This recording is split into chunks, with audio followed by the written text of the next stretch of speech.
नमस्कार विद्यार्थी मित्रांनो, मी आबा सर. तर आज एक नवीन टॉपिक घेऊन येतो, ज्याचं नाव आहे पहा राज्य व्यवस्थेमधील गट ब पूर्व परीक्षा 2018 प्रश्नपत्रिका विश्लेषण. तर जी काय आपली 2018 मध्ये गट ब या परीक्षेमध्ये जे आपल्या राज्यघटनेचे 10 क्वेश्चन आलेले आहेत, तर या 10 क्वेश्चनचं विश्लेषण आपण या ठिकाणी घेणार आहेत पहा. तर या 10 क्वेश्चन म्हणजे काय, आपले एका क्वेश्चनला 4 ऑप्शन असतात, 4 पर्याय असतात. या 4ही पर्यायाचं सखोल विश्लेषण या ठिकाणी आपण बघणार आहोत. तर एक गोष्ट लक्षात घ्या की पॉलिटी म्हणलं की बऱ्याच जणांना असं वाटतं की खूप सोपा विषय आहे, बरोबर, सगळ्यांना चांगले मार्क पडत आहेत. पण काय होतं की पॉलिटी हा विषय दिसायला सोपा आहे, पण काय केलं जातो, हा शब्दामध्ये फिरवला जातो आणि आपण नकळत काही गोष्टी चुका करतो आणि आपल्याला इथं मार्क कमी येतात. आणि जो पॉलिटीमधले मार्क घालवतो तो यशापासून थोडासा दूर जातो, असं म्हणायला काही हरकत नाही. तर त्याला आपण आता एक एक करत आपण पूर्ण 10 क्वेश्चनचं विश्लेषण बघतोय. तर पहा, आपलं एक चॅनल आहे economics and polity by Aba sir. तर या चॅनलवरती आपण 2017 पासून तर 2024 पर्यंत पूर्ण राज्यघटनेचे 8 पेपर जे झालेले आहेत आपले, हे 8 पेपरचं विश्लेषण पूर्व परीक्षेची आणि त्याच्यानंतर अर्थशास्त्र या विषयाचे आपले 8 पेपर आपण इथं विश्लेषण करून घेत आहोत. तर आपले यापूर्वी आपण काही पेपर टाकलेले आहेत, तर एक एक पेपर करत मी रोज एक पेपर अपलोड करतोय. अशा प्रकारे येणाऱ्या तुमच्या कंबाईन गट ब आणि गट क साठी आणि राज्यसेवेच्या पूर्व परीक्षेसाठी अत्यंत उपयुक्त असा कार्यक्रम असणार आहे. तर सर्वात महत्त्वाची सांगायची गोष्ट म्हणजे काय, तर एमपीएससी मध्ये सर्वात मोठा मार्गदर्शक म्हणलं कोण असेल तर तो असतो आपले PYQ, म्हणजे आतापर्यंत आयोगाने विचारलेले क्वेश्चन. चला तर आपण एक एक क्वेश्चन करून आपण पूर्ण 10 क्वेश्चन इथं एकदम चांगल्या प्रकारे विश्लेषित करणार आहोत. चला पहिला क्वेश्चन घेऊ आपण, बघा लक्ष द्या आता. पहा, आपण हा पेपर घेताना जो आपले सेट असतात ABC आणि D, बरोबर, त्यापैकी आपला जो सेट असतो हा A असतो. कोणता सेट घेतो आपण सर्वात पहिले, तर हा प्रत्येकाकडे अवेलेबल असतो म्हणून A सेट घेतो. आता यामध्ये तुमच्या या A सेट मध्ये जिथून पॉलिटी सुरू झाली तिथूनच आपण हा क्वेश्चन क्रमांक टाकलेला आहे पहा. म्हणजे 2018च्या पेपर A सेट मध्ये क्वेश्चन क्रमांक 16 पासून आपली पॉलिटी घेतलेली 16 ते 25 या दरम्यान आपले 10 क्वेश्चन आहेत. तर जास्त वेळ तुमचा घेत नाही, पटपट. आणि क्वेश्चन फारच जर नवीन पडला तर कसा शोधायचा, कशा प्रकारे तो सोडवता आला पाहिजे, याचे थोडंसं टेक्निक मी तुम्हाला या ठिकाणी सांगणार आहे. तर पहिलाच प्रश्न असा आहे पहा, नीट लक्ष द्या. तर एक गोष्ट कधी लक्षात घ्यायची, काय, महाराष्ट्र जिल्हा परिषद व पंचायत समिती अधिनियम 1961 नुसार खालीलपैकी योग्य जोड्या जुळवा. आता तुमच्यासमोर कायदा आलाय ज्याचं नाव आहे पहा, काय, महाराष्ट्र जिल्हा परिषद व पंचायत समिती अधिनियम 1961.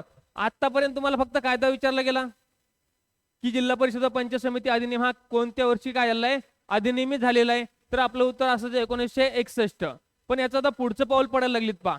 आपण शक्यतो याची कलम पाठ करत नाहीत, कारण आपण आतापर्यंत कायदा पण व्यवस्थित बघितला नसेल आणि प्रश्न डायरेक्टली पडलाय कशावरती, या कायद्यातील कलमावरती.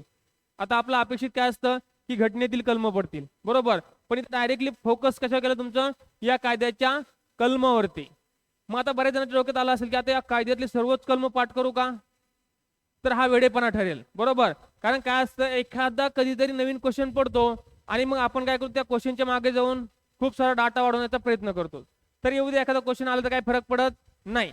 तर यासाठी असे काही क्वेश्चन पडले तर आपल्याकडे काय महत्वाचं असतं की त्यातले एक 5-10 घटके पाठ करून घ्यायची. कशी की महत्वाची आता एक कायदा आहे, या कायद्यामध्ये खूप सारी कलम दिसते तुम्हाला, पण महत्वाचं काय असतं, पहिलाच जो ऑप्शन आहे पहा, जिल्हा परिषद अंतर्गत विविध समित्या आणि त्यांची रचना.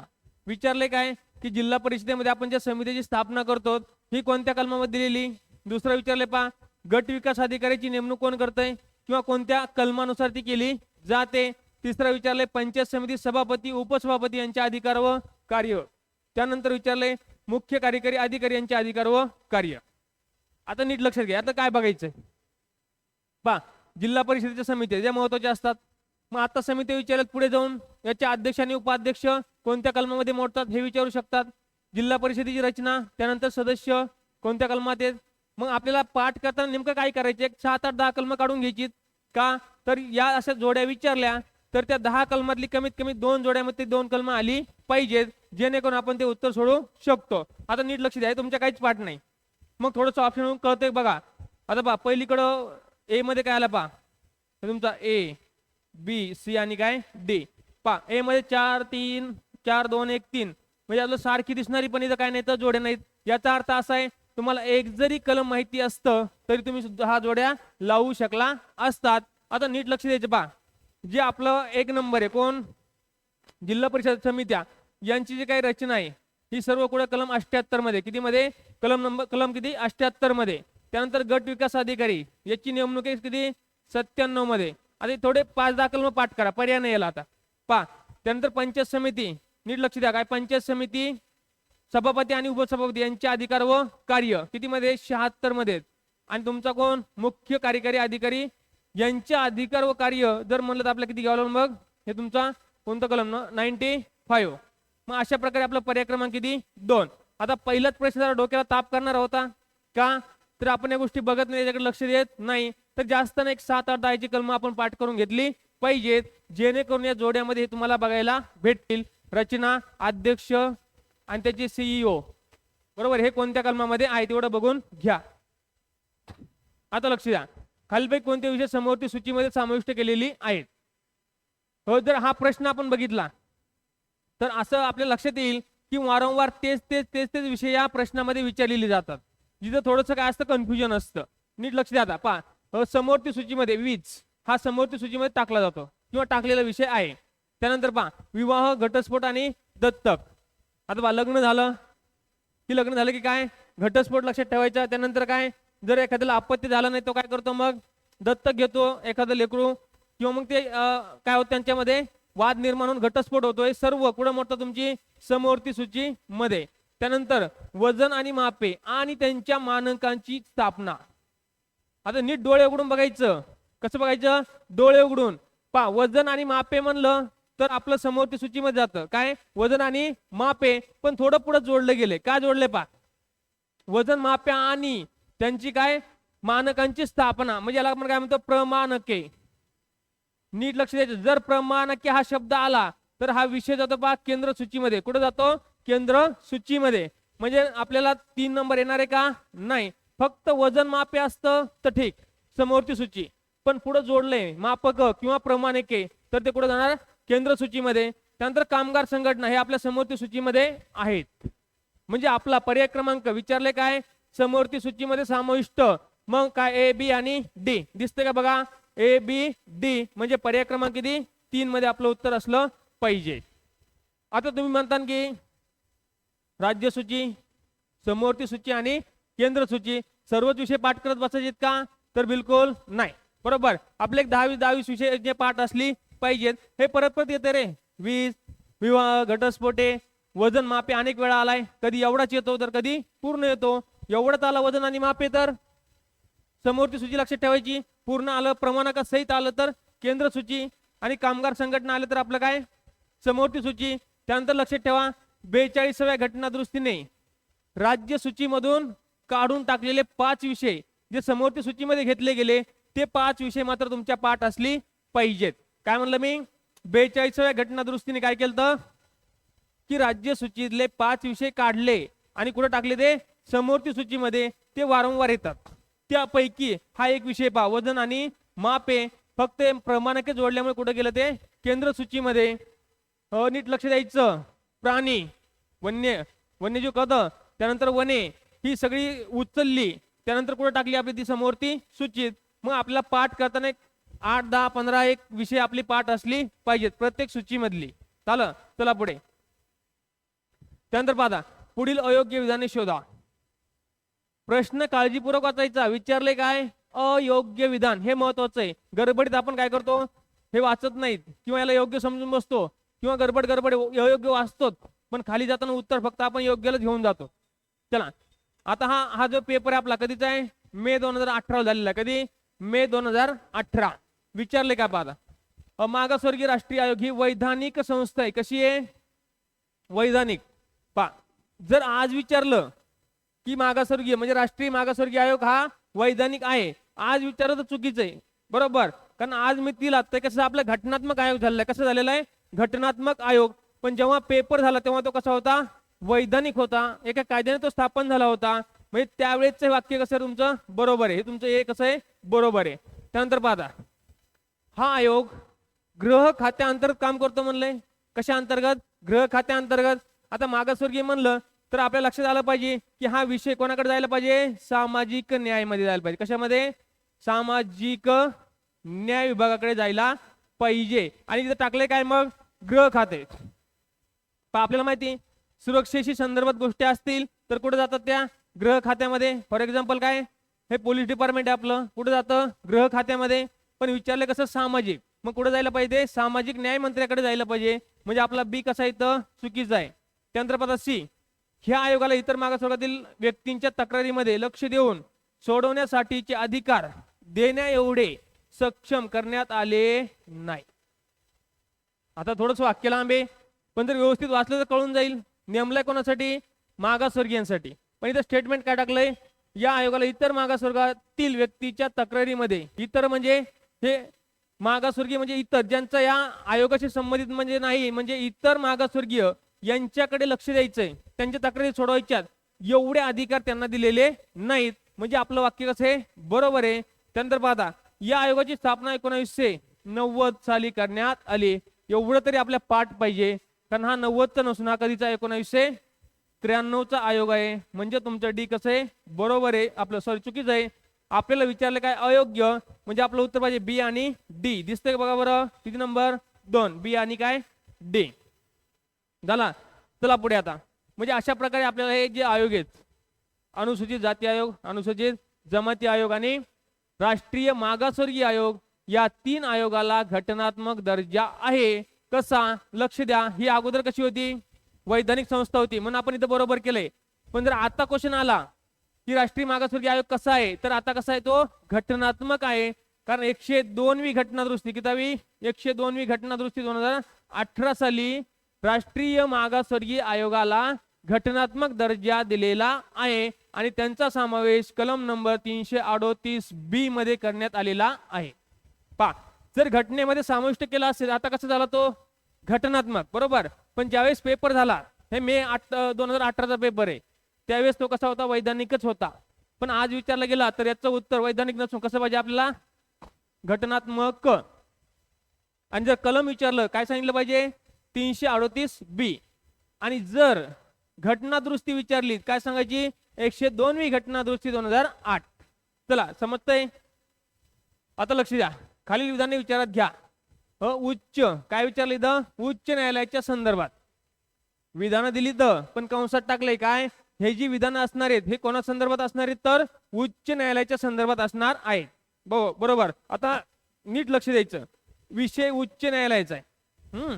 ए पाहता, ए मध्ये काय पहा, उच्च न्यायालयात प्रलंबित कामे असतील तर, काय म्हणलंय, उच्च न्यायालयामध्ये कामं कशी असतील, प्रलंबित असतील तर, 2 वर्षापेक्षा जास्त नसलेल्या, शब्द खूप महत्वाचे आहेत, कीवर्ड त्यामध्ये, 2 वर्षापेक्षा जास्त नसलेल्या तात्पुरत्या काळासाठी राष्ट्रपती उच्च न्यायालयात अतिरिक्त न्यायाधीश नेमू शकतात. याच्या 2-3 प्रश्न तयार होतात एका स्टेटमेंटवर. नीट बघा, उच्च न्यायालयामध्ये प्रलंबित काम असेल तर कोणता न्यायाधीश नेमला पाहिजे, ज्याचं नाव आहे काय, अतिरिक्त न्यायाधीश. हा पहिला प्रश्न. मग हा अतिरिक्त न्यायाधीश किती दिवसासाठी नेमता येतो, तर उत्तर पाहिजे किती, कमाल, म्हणजे जास्तीत जास्त तो 2च वर्षासाठी नेमता येतो. पुढचा प्रश्न तयार होतो की याची नेमणूक कोण करू शकतो, तर कोण करतो, राष्ट्रपती करतो, बरोबर. म्हणजे या अतिरिक्त न्यायाधीशावर 3 प्रश्न निर्माण झाली. उच्च न्यायालयामध्ये प्रलंबित काम असल्यास अतिरिक्त न्यायाधीश नेमला जातो. या न्यायाधीशाचा कमाल कालावधी किती पाहिजे, 2 वर्षापेक्षा जास्त नसावा. त्यानंतर तो कोण नेमू शकतो, तर राष्ट्रपती नेमू शकतात. म्हणजे पहिलं वाक्य आपलं कसं आहे, बरोबर आहे.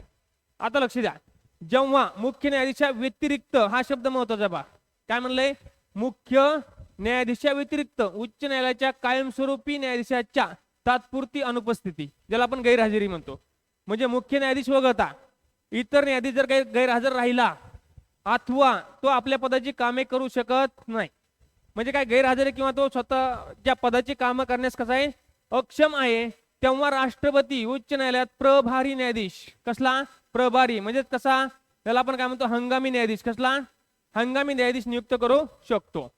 आता नीट लक्ष द्यायचं, उच्च न्यायालयामध्ये काम प्रलंबित असेल तर अतिरिक्त न्यायाधीश राष्ट्रपतीच नेमतात. किती वर्षासाठी? 2. दुसरं वाक्य काय सांगतं?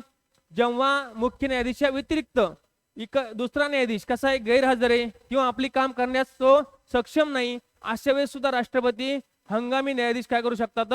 नेमू शकतात. हे वाक्य, दोन्ही वाक्य कशी आपली बरोबर आहेत. आता तिसरं वाक्य बघा. बघा आता, अतिरिक्त न्यायाधीश असो अथवा प्रभारी न्यायाधीश असो, वयाची किती वर्ष? 65 वर्ष पूर्ण झाल्यानंतर ते पदावर राहू शकत नाहीत. हा महत्वाचा आहे. का तर आपण एकदा 120च्या स्पीडने असतो पेपरमध्ये, बरोबर आहे, आणि मग आपल्याला पटकन कळत नाही की 60, 62 की 65. बरोबर, काय 60, 62 की 65 विचारले कोणाचं रे? उच्च न्यायालयाचं. मग उच्च न्यायालय आपल्याला माहिती निवृत्ती वय किती आहे? 62 वर्ष. इथे टाकलंय किती? 65 वर्ष. पहा, हे कोणासाठी लागू आहे? मग हे तुमचं सर्वोच्च न्यायालयासाठी काय आहे? निवृत्ती वय. म्हणजे आपला पर्याय क्रमांक 3 म्हणजे कोणता? सी. सी कसा आहे आपला? हा चुकीचा आहे. विचारले काय की विधाने विचारात घ्या, आणि खाली हे महत्वाचं काय, कोणती बरोबर आहेत? आपलं उत्तर पाहिजे ए आणि बी. दिसतंय का? ए आणि बी. हे तुमचं ए इथं बी आहे. ए आणि काय? बी. किती? पर्याय क्रमांक 3. अशा प्रकारे पॉलिटीमध्ये शब्दाला महत्व आहे. पहा, शब्दाला कुठं फिरवतील सांगता येत नाही. चला पुढचा. आता पहा, खालीलपैकी कोणत्या कारणास्तव राज्य भाषण अभिव्यक्ती स्वातंत्र्यावर अनुच्छेद 19(1) अंतर्गत वाजवी बंधने घालू शकते? पहा, म्हणजे खालीलपैकी कोणत्या कारणास्तव, कोणत्या कारणामध्ये आपलं राज्य सरकार कोणतं किंवा आपलं केंद्र सरकार, म्हणजे त्याला सरकार म्हणून आपण काय, राज्य भाषण व अभिव्यक्ती स्वातंत्र्यावर, कशावर?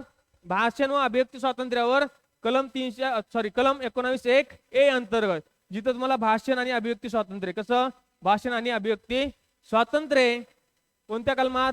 हा पण एक प्रश्न आहे की व्यक्तीचं भाषण आणि अभिव्यक्ती स्वातंत्र्य कोणत्या कलमामध्ये दिलेलं आहे? तर आपलं उत्तर पाहिजे 19(1). पण आता कलम दिलाय आणि सांगितलंय ज्या कलमामध्ये तुम्हाला भाषण आणि अभिव्यक्तीचं स्वातंत्र्य दिलंय त्या अधिकारावर, त्या मुख्य तुमच्या अधिकारावर आपलं राज्य सरकार किंवा केंद्र सरकार किंवा त्याला आपण शासन म्हणू काय करू शकतंय? काही बंधने घालू शकतंय. ती कारणे कोणती? आता पहिलं कारण बघा. पहा, तुम्ही जर भाषण मध्ये, अभिव्यक्ती स्वातंत्र्यामध्ये न्यायालयाचा अवमान केला चालेल का बरं? पहा, तुम्हाला घटनेने बोलायला, बरोबर, लिहायला, छापायला अधिकार दिलेला आहे, पण याचा अर्थ असा होत नाही तुम्ही काही पण लिहिलं पाहिजे, काही पण बोललं पाहिजे, काही पण भाषण केलं पाहिजे, असं होत नाही. कारण आपले मूलभूत हक्क हे कसे येतं, त्याच्यावर काही निर्बंध घातलेली आहेत. मग त्यासाठी काही आपल्याला निर्बंध कशी घातली? जर तुम्ही न्यायालयाचा अवमान करत असाल तर तुमच्या बंधने घातली पाहिजेत. म्हणजे पहिलं, तुमच्यावर ह्या न्यायालयाचा अवमान करत असाल तर बंधने घालता येतात. राज्य शासनाची बंधने घालू शकते. त्यानंतर अल्पसंख्याकांचे संरक्षण. आता लक्ष द्या, विचारले काय, अभिव्यक्ती स्वातंत्र्यावर बंधन घालण्यासाठी काय कारण आहेत? आता अल्पसंख्याकांचं संरक्षण आणि आपलं अभिव्यक्ती स्वातंत्र्य याचा त्याचा काय संबंध येतोय बरं? की आपल्या या अभिव्यक्ती स्वातंत्र्यामुळे त्यांचं संरक्षण केलं जाणार नाही असं काय घडतंय का? नाही. म्हणजे अल्पसंख्याक नाही, आता तुमच्या सरकारचं काम आहे यांचं संरक्षण करणं, पण आपल्याला फक्त काय भाषण स्वातंत्र्यासाठी बोलतोय आपण, म्हणजे हा बी हा याच्यात बसत नाही किंवा त्याच्यावर आपल्याला वाजवी बंधनं घालता येत नाहीत. पुढे पाहता, परदेशाशी मित्रत्वाचे संबंध. म्हणजे आता आपल्या एखाद्या देशासोबत जर चांगले संबंध असतील, आता आपल्याला वाटतं आपण भाषण केलं त्या संबंधावर काय परिणाम व्हायचे? कारण आपण इथं ते मोठा विषय, पण हा विषय व्यक्तीला धरून नये. मग आपल्याकडे व्यक्ती कोण असतात? काही मंत्री असतात, खासदार, आमदार, हे बरोबर आहे. मग एखादा मंत्री जर असा बोलत असेल की ज्याच्यामुळे आता भारत आणि रशिया आहे चांगले संबंध झालेत, मग त्यांच्या वक्तव्यामुळे या संबंधावर परिणाम होता कामा नये. जर परिणाम होत असेल तर आपलं सरकार याच्या बंधने घालू शकते. म्हणजे परदेशाशी काय मित्रत्वाचे संबंध या कारणासाठी आपण यांच्या बंधन घालू शकतो. पुढे बघा, आता भारताचे सार्वभौमत्व आणि काय अखंडता. बा, हे मोठमोठी व्यक्ती आपल्याला माहिती चांगल्या चांगल्या पदावर बसलेली, यांच्या भाषणामुळे आपल्या सार्वभौमत्वाला किंवा आपल्या अखंडत्वाला जर तडा जात असेल तर मात्र आपल्या मूलभूत हक्कावर कोणत्या भाषणाने स्वातंत्र्य याच्यावर बंधन घालण्याचा अधिकार आपल्या सरकारला आहे. म्हणजे हे सुद्धा कसं आहे बरोबर आहे. आता बा नीट लक्ष द्या, शेवटचंय जरा वेगळं वाटतंय, दिसतंय वेगळं, पण आता बा सभ्यता आणि काय नीतिमत्ता.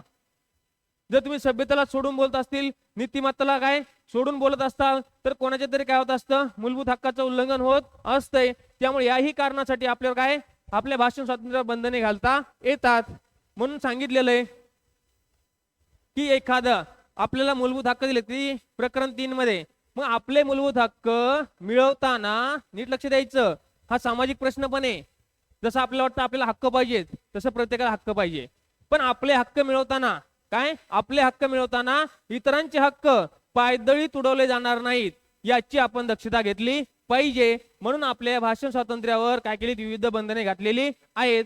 मग कोणत्या कारणास्तव बंधने घालू शकतो, तर एक बघितलं आपण न्यायालयाचा अवमान, 2 परदेशाशी चांगले संबंध, त्यानंतर भारताचे सार्वभौमत्व आणि अखंडत्व, सभ्यता आणि काय नीतिमत्ता, म्हणजे ACD आणि E दिसती का, ACD आणि E. पर्याय क्रमांक किती 2 बरं का, इथं 3 आहे. पर्याय क्रमांक किती 2 ACDE. म्हणजे पहा अल्पसंख्याक संरक्षण याचा काही संबंध येणार नाही. अशा प्रकारे शब्दाकडे फोकस करायचं. चला पुढे आता पहा 21. हो 21वा क्वेश्चन आहे आपला, नीट लक्ष द्यायचं. महाराष्ट्र विधिमंडळाबाबत खालीलपैकी कोणते विधान चुकीचे आहे. कसले आहे रे, चुकीचे. प्रश्न वाचताना असे जरा कीवर्ड दिसला लगेच राऊंड मारायचा, कारण आपल्याला ऑप्शन बघायची. ऑप्शन बघितलं पुन्हा तो कीवर्ड बघायचा आहे. योग्य अयोग्य, चुकीचे बरोबर, चुकीचे आहे चुकीचे नाही. मग नीट लक्ष द्यायचं. विचारले काय, चूक. दुसरा कीवर्ड काय आहे, महाराष्ट्राचं विधिमंडळाबाबत विचारले. कशाबाबत, विधिमंडळ. आता महाराष्ट्राचं म्हणलं की विधानसभा आणि विधान परिषद आणि आपले राज्यपाल. आता पहा विधिमंडळामध्ये प्रलंबित असलेले विधेयक सभागृहाची सत्र समाप्ती झाल्या कारणाने रद्द होत नाही. नीट लक्ष द्यायचं. चला आपल्या विधिमंडळामध्ये किती सभागृह आहेत, 2. एक तुमची काय विधानसभा बरोबर आहे, आणि दुसरी काय विधान परिषद. पहा या 2 घरापैकी विधिमंडळ याचा अर्थ दोन्ही घरं आली बरोबर. या दोन्ही घरामध्ये जर एखादं विधेयक काय असेल, प्रलंबित असेल, काय असेल, प्रलंबित असेल, आणि सभागृहाचं काय झालं रे, सत्र समाप्ती झाली म्हणजे अधिवेशन संपलं, तर ते काही प्रलंबित विधेयक राहील ना आपलं या सभागृहाच्या समोर मांडलेलं, जे पूर्ण झालं नाही, तर हे विधेयक काय होत नाही, रद्द होत नाही. हे वाक्य बिलकुल कसं आहे, बरोबर आहे. कारण अधिवेशन संपल्यामुळे आपल्या विधेयकावर काही परिणाम होणार नाही. विधेयक ते तसंच राहतं म्हणजे ते रद्द होत नाही. म्हणजे पहिलं कसं आहे, बरोबर आहे. विचारलंय चुकीचं. आता पुढे बघा, विधान परिषदेत प्रलंबित असलेले जे विधेयक विधानसभेने मंजूर केलेले नसेल ते विधानसभेचे विसर्जन झाले असता रद्द होत नाही. आता बऱ्याचशा पोरांना, मुलांना, विद्यार्थ्यांना किचकट जातं पहा या गोष्टी. कशा जातात, किचकट जातात. अरे वाचलं पटकन तर कळत नाही लवकर काय चाललंय मॅटर. त्यांचं म्हणणं काय, जर विधान परिषदेसमोर तुम्ही काय मांडलेलं आहे, विधेयक मांडले, कोणासमोर मांडलंय, विधान परिषदेच्या समोर. पहा जे आणखी विधानसभेकडे गेलंच नाही बरोबर आहे, विधानसभेच्या पुढं गेलंच नाही, ते कोणाकडे प्रलंबित आहे, मग विधान परिषदेमध्ये प्रलंबित आहे. तर अशा विधेयकाला जर तुमची विधानसभा काय झाली, विसर्जित झाली, तर काही परिणाम होत नाही. हा पण ते विधानसभेपुढे मांडलेलं असेल, नीट लक्ष द्या, काय विधानसभेपुढे मांडलेलं असेल किंवा विधानसभेने पारित केलंय आणि कोणाकडे आलंय, विधान परिषदेकडे आलं असेल, तर मात्र ते विधेयक काय होतं, जर विधानसभेचं विसर्जन झालं तर ते मात्र लोप पावतं बरोबर आहे. ते पूर्ण काय होतं, लोप पावून जातं. पण जर विधानसभेकडे गेलंच नसेल, ते मांडतानाच कुठं मांडलंय, विधान परिषदेमध्ये, तर असं विधेयक जर विधानसभा विस्तारित झाली तर लोप पावत नाही. चला पुढे, हे दोन्ही कसं आहे, बरोबर आहे, लोप होणार नाही. पुढे पाहता, जे विधेयक विधानसभेत प्रलंबित असेल, आता सांगितलं पुढे प्रलंबित आहे विधानसभेपुढे बरोबर, किंवा विधानसभेकडून मंजूर होऊन विधान परिषदेत प्रलंबित आहे. आता 2 शब्द नीट लक्षात ठेवा. ते विधानसभेमध्ये प्रलंबित असेल म्हणजे पहिल्यांदाच विधानसभेपुढे मांडलंय, पुढे किंवा टाकले, काय किंवा विधानसभेने पारित केलं आणि कोणाकडे आलं, ते विधान परिषदेकडे आलं. पहा विधानसभेत पारित होऊन कोणाकडे आलं, विधान परिषदेकडे आलं. आता विधान परिषदेकडे आलं असेल, आता ते विधेयक विधानसभेचे विसर्जन झाले असता रद्द होते. मी आता जे सांगितलं ना तुम्हाला की एखादं विधेयक हे विधानसभेमध्ये प्रलंबित असेल किंवा विधानसभेने पारित करून कोणाकडे पाठवलं असेल, विधान परिषदेकडे पाठवलं असेल, आणि विधान परिषदेमध्ये ते प्रलंबित असेल, आणि तेवढ्याच त्या काळामध्ये आपली विधानसभा जर काय झाली, विस्तारित झाली, तर असं विधेयक हे रद्द होतं, लॅप्स पावतं. बरोबर, म्हणजे पर्याय क्रमांक 3 सुद्धा आपला कसा आहे, बरोबर आहे. विचारले काय रे, चुकीचा, म्हणजे आपल्याला या ठिकाणी तिन्ही पर्याय बरोबर आहेत, म्हणजेच काय यापैकी नाही, हे आपलं उत्तर असलं पाहिजे. किती, पर्याय क्रमांक 4. विधेयकाचं समजलं का? कारण आपली विधान परिषद काय विस्तारित होत नाही, बरोबर. विस्तारित कोण होती, विधानसभा. मग तुम्हाला थोडक्यात सांगतो, जर पहिल्यांदा विधेयक आलं आणि विधानसभेसमोर मांडलेलं आहे, प्रलंबित आहे कुठं, विधानसभेसमोर, आणि तेवढ्यात जर विधानसभा काय झाली, विस्तारित झाली, तर विधेयक आपलं रद्द होतं. पहिला कळाला. दुसरं लक्षात ठेवा, जर विधेयक विधानसभेसमोर आलंय, तिने पारित पण केलंय, आणि नंतर ते कोणाकडे पाठवलंय, विधान परिषदेकडे नंतर पाठवलं पारित करून, आणि ते विधान परिषदेमध्ये प्रलंबित आहे, आणि तेवढ्याच मध्ये काय झाली, विधानसभा विस्तारित झाली, तर विधेयक सुद्धा विस्तारित म्हणजे रद्द होतं. 2 कळाल्या गोष्टी. आता तिसरी लक्षात घ्या, जर विधेयक मांडतानाच कुठं मांडले रे, विधान परिषदेमध्ये मांडले, आणि ते तिथंच प्रलंबित आहे, ते विधानसभेकडे आणखी गेलंच नाही, तर असं विधेयक मात्र विधानसभा जरी विस्तारित झाली तरी ते विधेयक रद्द होत नाही. इथपर्यंत कळालं. आता तिसरी गोष्ट लक्षात घ्या, आणखी कधी रद्द होत नाही ते, जर आता दोघांनी पारित केलंय, नीट लक्ष द्या, काय दोघांनी पारित केलंय, आणि सहीसाठी कोणाकडे गेलं रे, राज्यपालाकडे गेलं. सहीसाठी कोणाकडे गेलं, राज्यपालाकडे जर विधेयक गेलं, तर त्याचं काय होऊ शकतं, तर घटनेत याची तरतूद केलेली नाही, पण जर संसदेचं विधेयक जर राष्ट्रपतीकडे गेलं, कोणाकडे गेलं, राष्ट्रपतीकडे, तर हे विधेयक सुद्धा रद्द होत नाही, संसदेचं राष्ट्रपतीकडे गेलेलं. आता नीट लक्ष द्यायचं. मग कळलं, जर विधानसभेसमोर प्रलंबित असेल किंवा विधानसभेने पारित काढून विधान परिषदेसमोर मांडलेलं आहे आणि ते प्रलंबित असेल, तर ते रद्द होतं. पण मांडतानाच विधान परिषदेमध्ये मांडलंय आणि ते विधानसभेकडे गेलंच नाही, तिथंच प्रलंबित आहे, आणि विधानसभा काय झाली, विस्तारित झाली, तर रद्द होणार नाही. तर पुढे आता पहा, क्वेश्चन नंबर किती, 22. पहा, प्रौढ मताधिकार प्राप्त करणाऱ्या देशांच्या जोड्या जुळवा. आता हे जरा जड वाटलं असेल तुम्हाला, का बरं, कारण आता विचारले काय, प्रौढ मताधिकार. मग आपल्याला एवढंच माहिती असतं की भारताने काय केलं, भारत स्वातंत्र्य झाल्याच्या नंतर, कधी झालं भारत स्वातंत्र्य, 1947.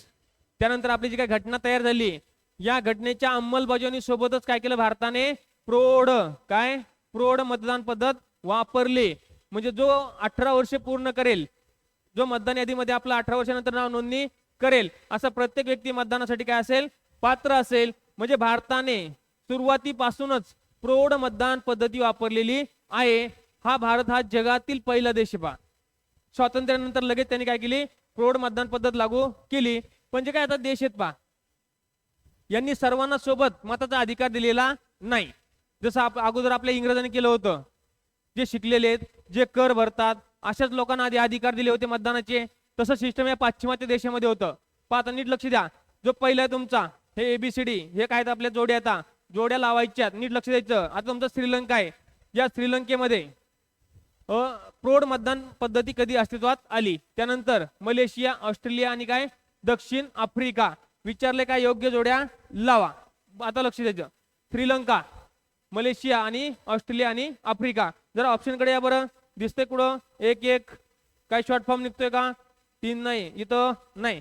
मग नीट लक्ष द्यायचं, यासाठी तुम्ही ठराविक 5-7 देशांची काय केली पाहिजे, तर ही प्रौढ मतदान पद्धतीची नावे पाठ केली पाहिजे. जास्त नाही, किती, एक 5-7 देशाची, की ज्यांचं या जोड्यामध्ये जर विचारलं तरी थोडक्यात नाव आलेलं दिसेल. जसं अमेरिका आहे, इंग्लंड आहे, ऑस्ट्रेलिया आहे, श्रीलंका आहे, किंवा आपल्या देश शेजारचे देश येतं, किंवा आपली दक्षिण आफ्रिका आहे. आता नीट लक्ष द्यायचं, या पर्यायाचं उत्तर 22 मध्ये नीट लक्ष द्या. आता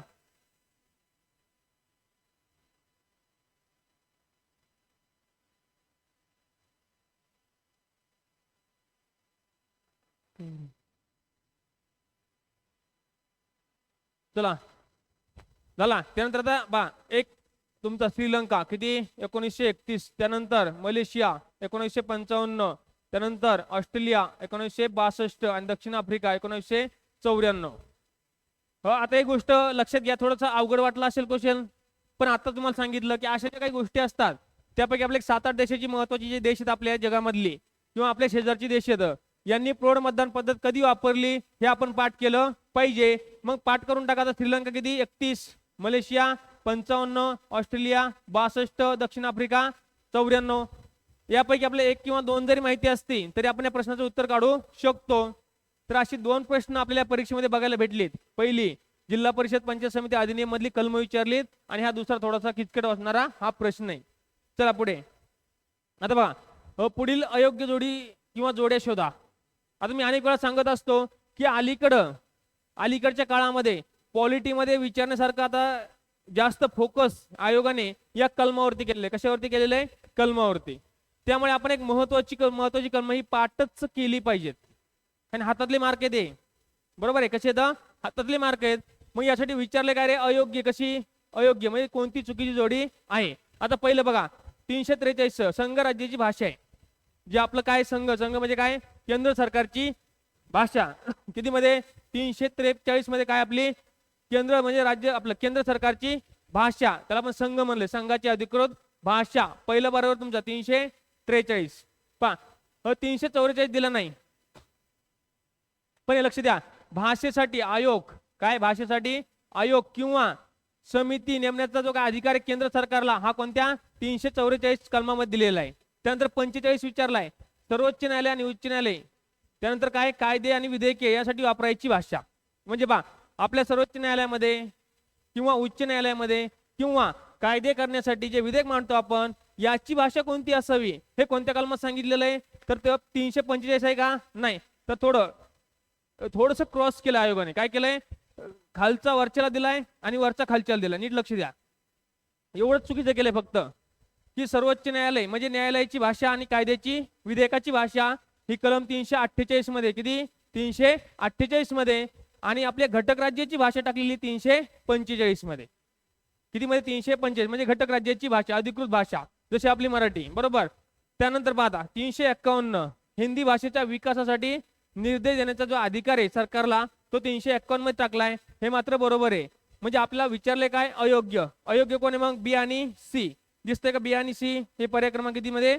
2 मध्ये. इकडे आला 2. किती? बी आणि सी. पर्याय क्रमांक किती? 2. मग 2 पाठ करून टाका. 345 म्हणलं तर घटक राज्यांची भाषा आणि 348 म्हणलं तर सर्वोच्च न्यायालय आणि उच्च न्यायालय तसेच कायदे आणि विधेयकाची भाषा. झालं. त्यानंतर मध्ये तुमचा हा कलम सुटला कोणता? 346. पहा 346 मध्ये काय सांगितलं? व्यवहारांची भाषा. कशाची भाषा? व्यवहारांची भाषा. व्यवहार मग कोणाकोण होता आपले व्यवहार? राज्य, त्यानंतर राज्य केंद्र व्यवहार, त्यानंतर राज्य व्यवहार. हे जे काही व्यवहार चालतात बरोबर राज्यामध्ये आणि केंद्र राज्यामध्ये, मग यामध्ये व्यवहार करताना कोणती भाषा वापरायची हे कलम किती? 346 मध्ये सांगितलेलं आहे. त्यानंतर 347 मध्ये काय सांगितलेलं आहे? की एखाद्या गटाकडून बोलली जाणारी भाषा. काय सांगितलंय? एखाद्या गटाकडून बोलली जाणारी भाषा जर त्यांनी मागणी केली तर राष्ट्रपती त्या भाषेला त्या भागातील अधिकृत भाषा म्हणून अधिकार देऊ शकतात. किती मध्ये? 47. मग 47 काय? एक गट लक्षात ठेवायचा. काय? गट.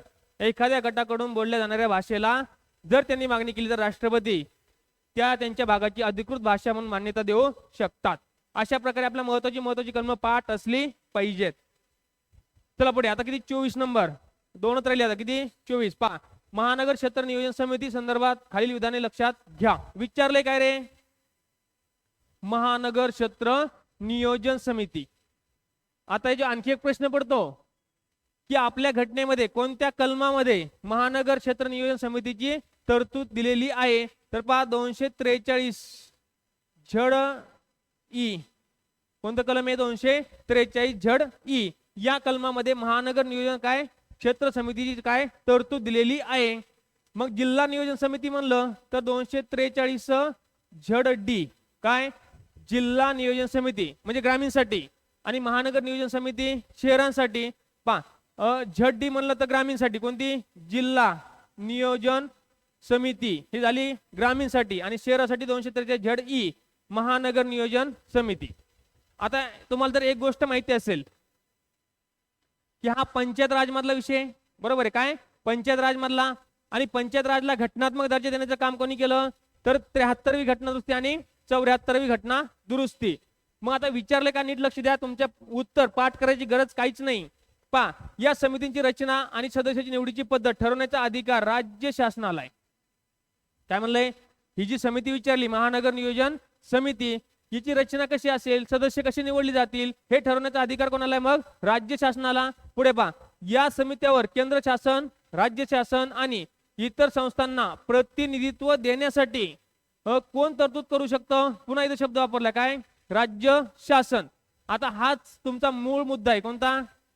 विचारले कोणाला धरून? महानगर नियोजन समिती. बरोबर. मग तुमच्या एक डोक्यात क्लिअर असतं की पंचायत राज हा विषय हा राज्य सूचीमधला विषय.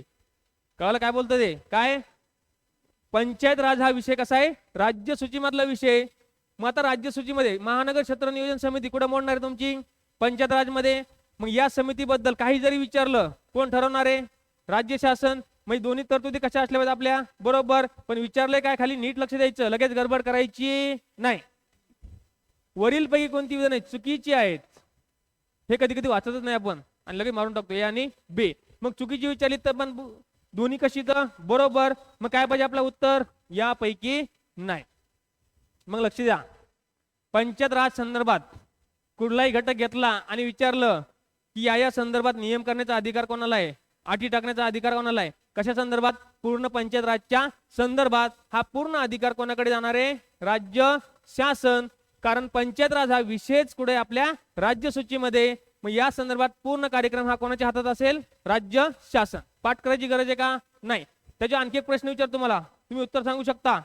पहा, पंचायत राजला आपल्या पंचायत राज माहिती ना, या पंचायत राजला घटनात्मक दर्जा कोण दिला? तर 73 आणि 74वी घटना दुरुस्ती. त्यानंतर आपल्याकडे वर नीती आयोग आहे. त्यानंतर खाली राज्यामध्ये आपलं जे काय राज्य नियोजन मंडळ आहे, यांना घटनात्मक दर्जा नाही, हे सगळ्यांना माहिती. पण आपल्या स्थानिक स्वराज्य संस्थेमध्ये हे जे नियोजन दिलेत दोन, जिल्हा नियोजन आणि महानगर नियोजन, यांना मात्र काय दिलेला आहे? घटनात्मक दर्जा दिलेला आहे. तर हा नियोजनाला, कोणत्या? पंचायत राज मधल्या नियोजनाला घटनात्मक दर्जा कोणत्या घटना दुरुस्तीने दिला? तर याचं उत्तर लिहायचं 74वी घटना दुरुस्ती. 73 नाही, कारण ही जी कलम आहेत 243 झड डी आणि 243 झड ई, हे दोन्हीही कलम कुणी ऍड केलेली? तर 74व्या घटना दुरुस्तीने ऍड केलेली आहेत, जरी ते जिल्हा परिषद दिसत असलं तरी सुद्धा. बरोबर. चला पुढे. चला आता शेवटचा प्रश्न आहे आणि जरा बऱ्याच जणांना हा येईल की नाही माहित नाही, पण थोडस नॉलेज लावलं तर हा प्रश्न सुटू शकतो. इतका हा सोपा प्रश्न आहे. काय? जरा थोडस डोकं वापरलं तर याचं उत्तर ऑटोमॅटिक निघणार आहे. पहा, खालीलपैकी कोणत्या राज्यात अनुसूचित जमातीसाठी, अनुसूचित जमाती हा नीट शब्द लक्षात ठेवा, लोकसभेच्या जागा राखीव आहेत? राखीव विचारलंय म्हणजे आपली जी एसटी कॅटेगरी, कोणती? ST category. या एसटी कॅटेगरी बद्दल सांगितलंय की खालीलपैकी कोणत्या ऑप्शन मध्ये दिलेत राज्य, कोणत्या राज्यामध्ये एसटीला काय आता राखीव जागा आहेत? आता एसटी म्हणलं की आपले ही गोष्ट तर माहिती, कोणती रे? की आदिवासी भागासाठी. बरोबर. म्हणजे आपला जो काय अनुसूचित जमाती वर्ग राहतो, कुठे राहतो तो? आदिवासी भागामध्ये. मग आदिवासी भागामध्ये एवढ्या या शब्दावरून तुम्ही या पर्यायामध्ये जाऊन उत्तर काढू शकता. कारण पर्यायामध्ये आपल्याला दिसणार आहे की कोणत्या राज्यामध्ये जास्त आदिवासी समाज आहे. तर पहा, पहिला बिहार आहे, दुसरा ओडिशा, तिसरा तमिळनाडू आणि उत्तर प्रदेश. आता ऑप्शन कडे जरा नीट बघितलं तर हा तुम्हाला राज्य दिसते ना, कोणतं? ओडिशा, ज्या ठिकाणी बऱ्यापैकी आदिवासी जमात आपल्याला जास्त आढळतो, किंवा तिथं काय जो काही एरिया आहे आपला आदिवासी क्षेत्र, या बाकी तिन्ही पेक्षा कसं आहे? जास्त आहे. या लॉजिक वरून तुम्ही हा क्वेश्चन सोडवू शकता. म्हणजे पर्याय क्रमांक किती? 3. म्हणजे अशा प्रकारे थोडंसं डोकं लावलं. आता फॉर एक्झाम्पल तुम्हाला माहित नाही आणि पाठ करण्यासारख्या गोष्टी नाहीत. आता बरीचशी राज्य आहेत जिथे एसटी साठी जागा आहेत आणि नाहीत, असे 2 प्रकार पडणार आहेत. पुन्हा एससी साठी आहेत, एससी साठी नाहीत. मग एवढं पाठ करण्यापेक्षा थोडंसं आयोग सुद्धा काय करते? थोडंसं लॉजिक देत असतं आणि या लॉजिक वरून आपल्याला हा क्वेश्चन सोडवायचा असतो. मग लॉजिक सांगतं की या 4 राज्यापैकी जास्त आदिवासी क्षेत्र कुठे आहे? ओडिशामध्ये. म्हणजे विचारलं काय? राखीव जागा कोणाला आहेत? मग एसटी समाजासाठी कुठं असू शकतात? मग इथं कुठं? ओडिशा. कुठं मध्ये? ओडिशा. म्हणजे पर्याय क्रमांक किती? 2. तर पुढे चला. आता हे तुमच्या समोर. तर थोडंसं कंजूसपणा न करता आपल्या चॅनलला काय करा? सबस्क्राईब करा आणि बेल आयकॉनचं बटन आपलं दाबून ठेवा. कारण आपला नवीन व्हिडिओ पडला की पटकन तो तुमच्यापर्यंत पोहोचला पाहिजे. आणि दुसरी गोष्ट एक लक्षात ठेवा, हा माझा नंबर आहे 9615545555. जर तुम्हाला पॉलिटी आणि इकॉनॉमिक्स यापैकी कुठलीही जर तुम्हाला ऑनलाईन बॅच पाहिजे असेल तर आपल्या ज्ञानयोग अकॅडमीच्या ॲपवरती ही उपलब्ध करून दिलेली आहे. अधिक माहितीसाठी तुम्ही या नंबरवरती कॉन्टॅक्ट करू शकता. आणि हा माझा स्वतः नंबर आहे आणि स्वतः मी कॉन्टॅक्ट करण्याची बोलणार. तर असाच हा आपला कार्यक्रम सुरू राहणार आहे. इकॉनॉमिक्स आणि पॉलिटिक्स सोपं करून देण्याचं काम मी तुमच्यासाठी करतोय, कारण मीही बरेच दिवस या MPSC नावाच्या प्रकारामध्ये घातलेली आहेत. तर या सर्वांसाठी थोडासा एक प्रयत्न म्हणून हे चालू आहे. चला थांबतो. धन्यवाद.